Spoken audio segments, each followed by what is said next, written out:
एक है जो हमारी फिजिकल ब्रेन है, उसको कैसे स्ट्रांग किया जाए। तो उसमें डाइट का बहुत बड़ा रोल होता है।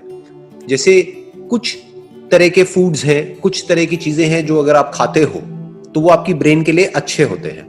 वो आप गूगल पे जाकर के स्टडी कर सकते हैं। तो वो अपनी डाइट में आप थोड़े से चेंजेस कर सकते हैं। तो वो जब आप चेंजेस करेंगे तो आपकी जो फिजिकल ब्रेन है वो स्ट्रांग होती चली जाएगी। अब वो ब्रेन ज्यादा अच्छे से आप उसको यूज कर सकते हो। अगर फिजिकली आपकी ब्रेन वीक हुई तो आपके थॉट में भी इतनी पावर नहीं होगी। तो पहला स्टेप क्या है कि अपनी डाइट को ठीक करो। आपको जो न्यूट्रिशन चाहिए आपकी बॉडी को, और ब्रेन ऐसा नहीं है इन आइसोलेशन है, यानी ये नहीं है कि ब्रेन अलग है और बॉडी अलग है। ब्रेन तभी ठीक रह सकती है जब आपका पेट ठीक रहेगा। इनफैक्ट गट का, यानी कि आपके पेट का और ब्रेन का डायरेक्ट कनेक्शन है। आयुर्वेदा में यही खास बात है। आयुर्वेदा में कहा जाता है कि हर बीमारी का जो जड़ है वो पेट है। क्यों? क्योंकि ब्रेन को जो भी चाहिए, जो भी न्यूट्रिशन चाहिए, जो भी कुछ चाहिए, जो भी केमिकल्स चाहिए सही से ऑपरेट करने के लिए, वो सब प्रोड्यूस कहां होते हैं? अल्टीमेटली हमारे गट में होते हैं। जी, हमारा स्टमक ही है ना जो फूड को न्यूट्रिशन में, एनर्जी में कन्वर्ट करता है। अगर पेट ठीक है तो सब ठीक है।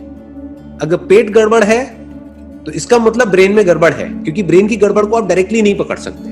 तो उसको कैसे ठीक करना है? अपनी डाइट के लेवल पे ठीक कर सकते हो। उसके अलावा naturopathy is a very good option. Naturopathy के इंडिया में बहुत सारे सेंटर्स हैं जो बहुत ही कॉस्ट इफेक्टिव तरीके से आपको कुछ थेरेपीज देंगे 3-4 दिन के लिए, 5 दिन के लिए, 7 दिन के लिए। उसमें आप बेटर फील करने लग जाओगे। तो नंबर 1 वो है कि स्टमक की क्लीनिंग प्रॉपर होनी चाहिए ताकि हमारी ब्रेन प्रॉपर काम करे। अब जो दूसरा एस्पेक्ट है वो है कि हमारी थॉट की पावर कैसे स्ट्रांग हो, कि हमारी जो थिंकिंग पावर है वो कैसे स्ट्रांग हो। तो वो स्ट्रांग होती है रेपिटेशन से। आप चाहते हो कि जो भी आप कर रहे हो उसमें आपका माइंड या आपका थॉट इतना स्ट्रांग हो जाए कि अगर आपने सोच लिया मुझे करना है, तो अब आपको किसी भी चीज से कोई फर्क ना पड़े। आसपास में जो भी कोई कुछ कह रहा है उससे आपको फर्क ना पड़े। तो अब ये कैसे पॉसिबल हो पाएगा? इसका जो तरीका है वो है रेपिटेशन, कि जिस भी तरह की बातों को आप अपने माइंड में रिपीट करते चले जाओगे वो पक्की होती चली जाएगी। इसीलिए इंडिया में एक कहावत है जो बोलते हैं कि शुभ शुभ बोलो, कि मुंह से उल्टी सीधी बातें मत निकालो। क्यों बोलते हैं? इसीलिए बोलते हैं क्योंकि अगर आप कुछ उल्टा बोलोगे, चाहे अपने मुंह से बोलोगे, चाहे अपने अंदर ही अंदर अपने आप को बोलोगे, तो धीरे धीरे वो पक्का होता चला जाएगा। एक आध बार बोलने से कोई फर्क नहीं पड़ता है। एक आध बार आप कुछ भी उल्टा बोल दो कोई फर्क नहीं पड़ता है। एक आध बार कुछ भी अच्छा बोल दो कोई फर्क नहीं पड़ता है।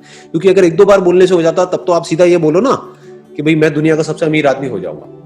जरूरत ही क्या है पढ़ने की, कोई एंट्रेंस की तैयारी करने की, कुछ भी करने की? सीधा बोल दो 1-2 बार, सच हो जाएगा। बट ऐसा होता नहीं है। बट अगर इसी बात को आप बार बार बोलते रहोगे तो धीरे धीरे आपके एक्शंस चेंज होने लग जाएंगे। धीरे धीरे आपका ये जो थॉट है ये पक्का होता चला जाएगा और आप उस डायरेक्शन में भागने लग जाओगे। अब आपको सक्सेस मिलेगी या नहीं मिलेगी वो और फैक्टर्स पे डिपेंड करता है, लेकिन एटलीस्ट आप एक्शन लेना शुरू कर दोगे। तो अब इसको पक्का कैसे करते हैं? रेपिटेशन से। तो जो भी आप चाहते हो, आप जिस भी तरीके से अपनी लाइफ को देखते हो आने वाले 5 साल बाद, 10 साल बाद, उसको आप रिपीट कर सकते हो अपने माइंड के अंदर। तो अब वो धीरे धीरे चीज पक्की होती चली जाएगी। अब यहां पे एक चीज आपको ध्यान में रखनी है, जो लोग गलती कर जाते हैं, वो है कि आपको जो भी आप चाहते हो उसके आउटकम के बारे में नहीं सोचना है। ये नहीं सोचना है कि जो होगा, क्योंकि वो आपके हाथ में नहीं है।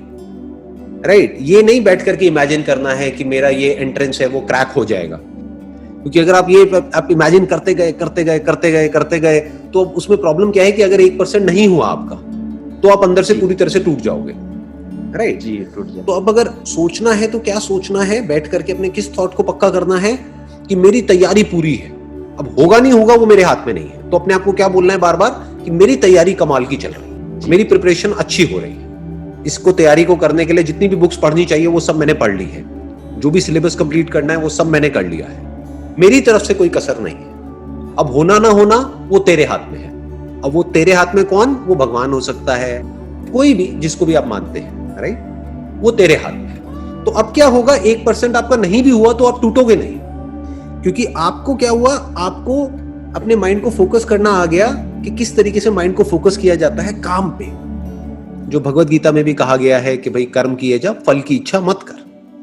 वो इसी एंगल से कहा गया है। उसका मतलब बहुत सारे लोग समझ नहीं पाते हैं, उसका मतलब गलत निकाल लेते हैं। उसका मतलब ये निकाल लेते हैं कि आप बस हार्डवर्क करते चले जाओ। कर्म का मतलब लोग क्या समझते हैं? वर्क। वर्क का मतलब क्या समझते हैं? सिर्फ वर्क मतलब वो जो हम काम कर रहे हैं अपने हाथ पैरों से। कर्म बेसिकली जो है वो थॉट के लेवल पे करने की बात करी जा रही है। कर्म पहले अंदर होता है, बाद में बाहर होता है। तो अंदर जो आप कर्म कर रहे हो वो सही करो, उस पे फोकस करो, तो धीरे धीरे जो फल है वो तो आना ही आना है।